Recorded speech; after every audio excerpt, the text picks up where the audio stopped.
Hey loves, welcome back to my channel. If you are new here, my name is Faith, and today guys I'll be checking out Ben Shapiro's response to Steven Crowder. And you guys, I'm so excited to be here.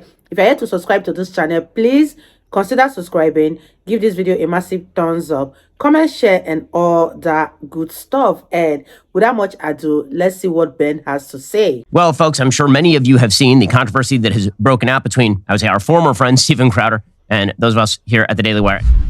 Either this has to stop, or I'm going to have to stop. And it makes me sick to my stomach. I know that my business partner, Jeremy Boring, has made him sick to his stomach as well, because we had always considered Steven a friend. I was Steven's first lawyer. I helped negotiate his contract with Fox News, going all the way back. It's got to be at least over a decade. And Steven and I had always been very friendly. I know Jeremy was even friendlier with Steven, had counseled him in very rough times. I had personally attempted to intervene when Steven was demonetized in June 2019 on YouTube. I actually sounded off so loudly that the people at YouTube reached out to me, and Susan Wojcicki, the head of YouTube, got on the phone with me, and I reamed her out over demonetizing Steven. And I hope it made a difference. Look, I think that Steven is an incredibly talented comedian. I also think that what he is doing to my friend Jeremy Boring right now is one of the most disgusting things I have ever seen in politics. It really is one of the ugliest things I've ever seen.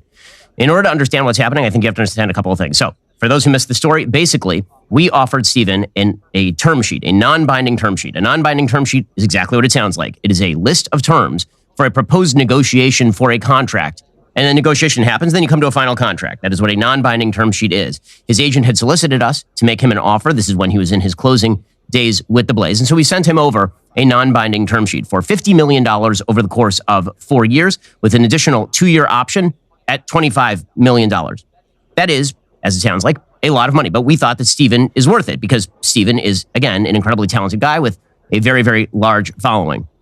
And if you want to hear the actual terms of the term sheet, all you have to do is go to the description on this particular video, or head on over to YouTube, and you can see my business partner, Jeremy Boring, read the terms word for word.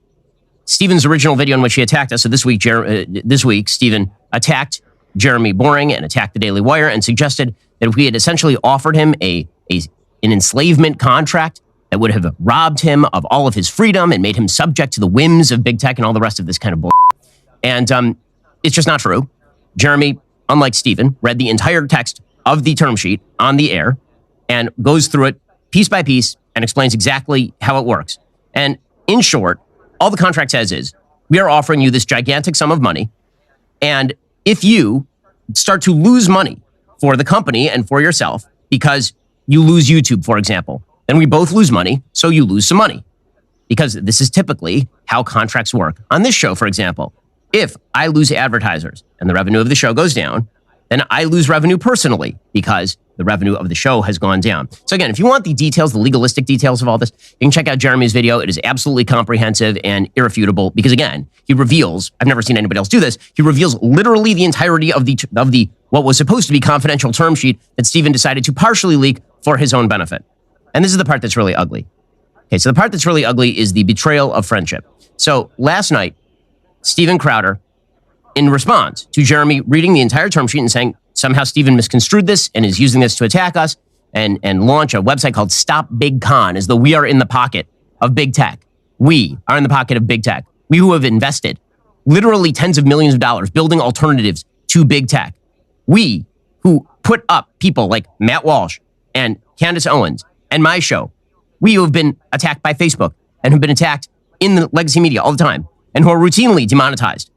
Well, yes, nailed it. We were in the pocket of big tech. This was Steven's line of attack. And supposedly, this line of attack came from that term sheet, right? The idea was that the term sheet was doing the work of big tech, because the term sheet suggested that if he got demonetized from YouTube and we both lost money, that he would also lose money. What he apparently wanted us to do was continue to pay him extraordinary sums of money, even if the show was losing money, which is called a charity. It is not called a business. That's true. The hardest thing to do in the conservative movement or anywhere else is to, 1, run a successful business, and 2, make a difference. That's true. We here at Daily Wire do both things. In fact, we try to generate a profit so we can continue to make a difference. And it turns out when you lose money, you don't actually have the wherewithal or the resources in order to do things like spend enormous quantities of money making What is a Woman by Matt Walsh, or making The Greatest Lie Ever Sold by Candace Owens, or funding the investigative reporters who shift the Virginia gubernatorial race by uncovering what happens in Loudoun County, or put out good information each and every day to rebut the evils of the Biden administration, or spend the millions of dollars it takes to sue the Biden administration to stop the OSHA vax mandate, or any of that kind of stuff. That costs money.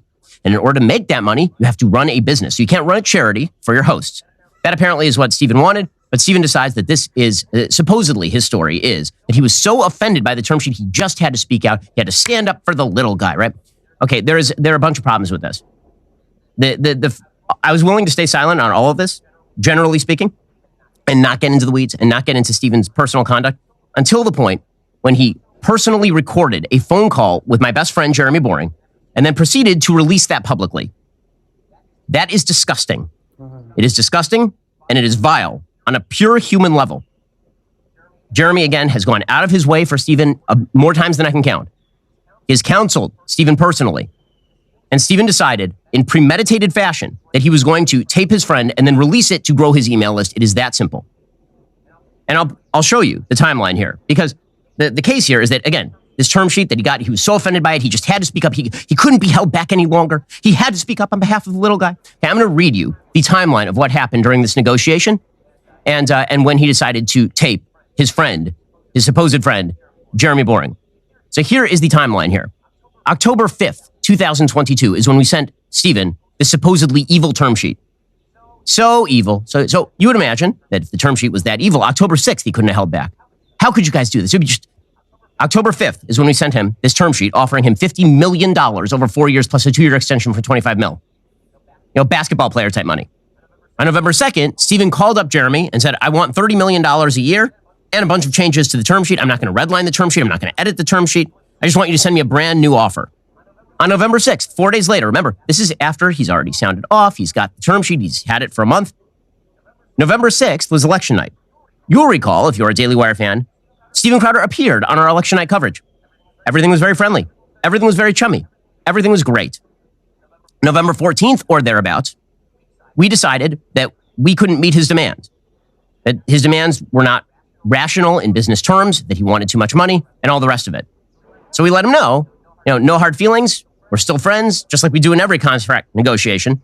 As Tim Pool said on his show last night, we've had contract negotiations with Tim, and we disagreed, and we went our separate ways, and we still like Tim still likes us, and all the rest. Okay, so November 14th or thereabouts, we told Stephen that we couldn't meet his demands. Fast forward another month, December 12th, he registered the site Stop Big Con. Okay, that's when he registered it. Remember, October 5th is when he received the terms. November 14th is when we said we could not meet his demands. December 12th is when he registered Stop Big Con because he knew that 3 days later he was going to be announcing that he was leaving the Blaze. He needed a plan, and attacking us was the plan. Wow, I see. December 15th, he announced he was leaving the Blaze. A month after that, he texted Jeremy in friendly fashion to ask if they could talk. On January 9th, he called Jeremy and proceeded to tape him. Without permission, without Jeremy's knowledge, he proceeded to tape a person who was supposedly his friend. And remember, this is all based on the passion of the upset that he had over a term sheet that was submitted to him on October 5th. It is a month. It's actually 36 days after. So January 17th is when he launches Stop Big Con.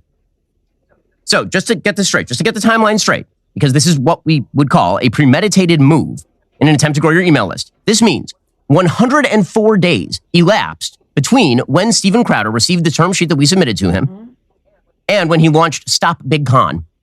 104 days. Time. Yeah. And it means that 36 days elapsed between when he decided to attack Daily Wire and Jeremy by purchasing Stop Big Con and when he called Jeremy to tape him.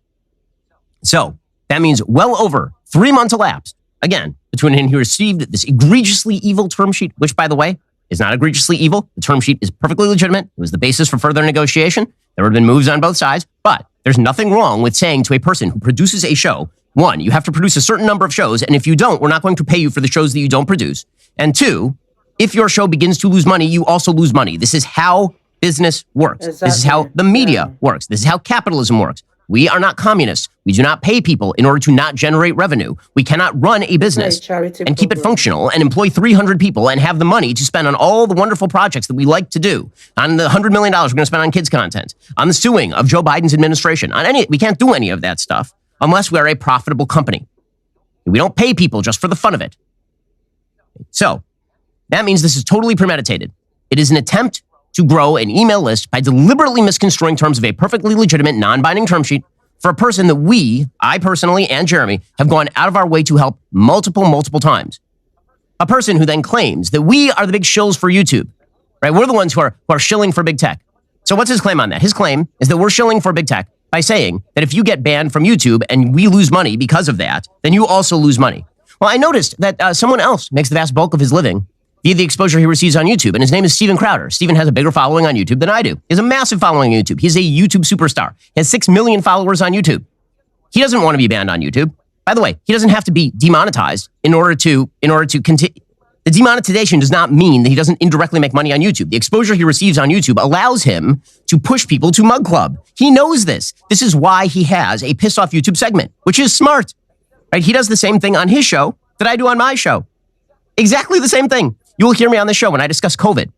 I'm about to say a bunch of things I can't say on YouTube. So head on over to Daily Wire Plus and subscribe and hear the rest of it. Steven does the same thing. He says, I'm going to have my piss off YouTube segment in which he avoids saying the things that will get him permanently banned on YouTube, but directs people to his site. So is he a shill for big tech? Is he a shill for big tech? Because if he were really not a shill for big tech, apparently, he would just say whatever he wants.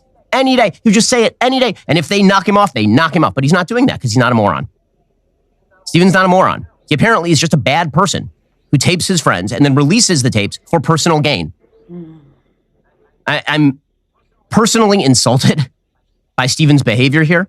I'm more insulted. It has nothing to do with me because he hasn't actually said anything about me. It has to do with you don't get to attack my best friend and suggest that my best friend is some sort of shill for big tech when we spend every day, literally every day in this business, attempting to fight big tech and to win. When we spend every day trying to bring good content to people who can't get it in a lot of other ways and build a business, who go out of our way to make offers to people for tens of millions of dollars so they can continue to promote, to provide the content that you want, tens of millions of dollars to people like Steven Crowder. I don't see a lot of other people walking across the table to make this offer to Steven Crowder. The easiest thing to do in our particular industry is to attack your friends and make money off of that. The hardest thing to do in our industry is to win at business and to win against the left, and those two things are simultaneous. Because if you lose money, you can't keep operating and fight the agenda of the left. It makes me nauseous to be talking about this, honestly. It makes me sick to be talking about this. I'm sad for Steven that he feels the necessity to plan for months, apparently, to attack his friends, to try to grow an email list in the most cynical possible fashion and tape his friends on the phone and then release that public. Who does that? Who does that? Is that something you do? I mean, let me just ask you on a personal level. Have you ever done that? Have you ever taped your friends? Is that a thing that you do? Wow, you guys, that's such a sad one. Having to tape your friends so you can release the footage and make money out of it. I do not know the original of this whole saga.